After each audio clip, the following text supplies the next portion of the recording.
नाम में तमाम सुनने वाले मेरे प्यारे अज़ीज़ों की सलामती चाहती हूँ। खुदा की शुक्रगुजारी करते हैं आज के खूबसूरत दिन के लिए और संडे आप सबको। ये बहुत ही खूबसूरत दिन होता है मेरे अज़ीज़ों कि हम खुदावन की हजूरी में अपने काम काज छोड़ के आते हैं और खुदावन के नाम को इज्जत और जलाल देते हैं। खुदावन के कलाम में लिखा है कि दाऊद कहते हैं कि मैं खुश हुआ जब वो मुझे कहने लगे कि आओ यहोवा के घर चले। हमें भी खुशी के साथ, शादमानी के साथ यहोवा पाक खुदा की बारगाहों में आना चाहिए।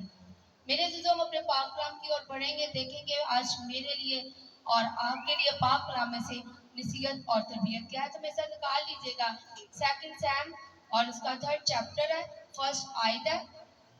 लिखा है कि साउल के घराना और दाऊद के घराना में मुद्दत तक जंग रही और दाऊद रोज बरोज जोरावर होता गया और साउल का खानदान कमजोर होता गया।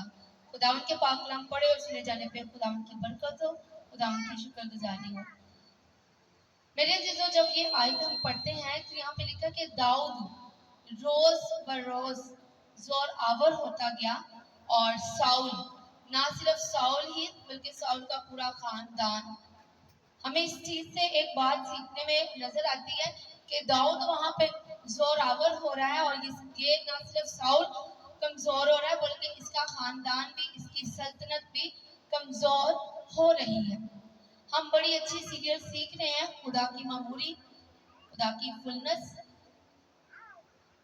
खुदा की जो मामूरी थी वो खुदा के अंदर थी और बराबर ही खुदा की मामूरी, खुदा की फुलनेस उसके बेटे के अंदर थी। और उसका बेटा जब दुनिया में आया तो उसने चाहा कि खुदा की फुलनेस मेरे लोगों के अंदर भी हो, जिनको मैं खुदा अपने बाप के लिए लेने आया हूँ या अपने बाप के लिए उस बात को मान के कुर्बान होके इनका और बाप का रिश्ता आपस में कायम करने को हूँ। इन लोगों के अंदर भी सेम टू सेम वैसी मामूरी हो जैसी बाप के अंदर थी और बेटे के अंदर थी। मेरे तो बेटे ने क्या किया कि खुदा के पाक रूह को हमारी जिंदगियों में नाज़िल कर दिया। जब वो आता है तो फिर खुदा के दिल की तह की बातें जो होती वो हम तक पहुंच जाती हैं। खुदा की शुक्रगुजारी करते हैं कि आज खुदा का पाक एक एक जान के साथ, एक एक बच्चे के साथ काम करता है। नौजवान बच्चों के साथ भी खुदा का पाक रूह काम करता है। मेरे जिस पाक कलाम में से देखेंगे साउल के अंदर भी खुदा का पाक रूह था। खुदा उसके अंदर पाक रूह था तो वो नबियों की एक जमात में से उसका गुजर हुआ तो वो नबूवत करने लगा। उसने जोर पकड़ा था।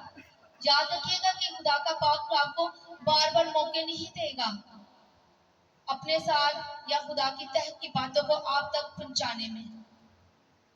हाँ, जब आप तह की बातों को उसको पहचानेंगे, समझेंगे, तभी खुदा का पाक रूह बार बार आपके साथ बातचीत करेगा। खुदा का पाक रूह ऐसा जोरावर है मेरे अजीजों कि हमें बहुत सी कमजोरियों में जोरावर कर देता है।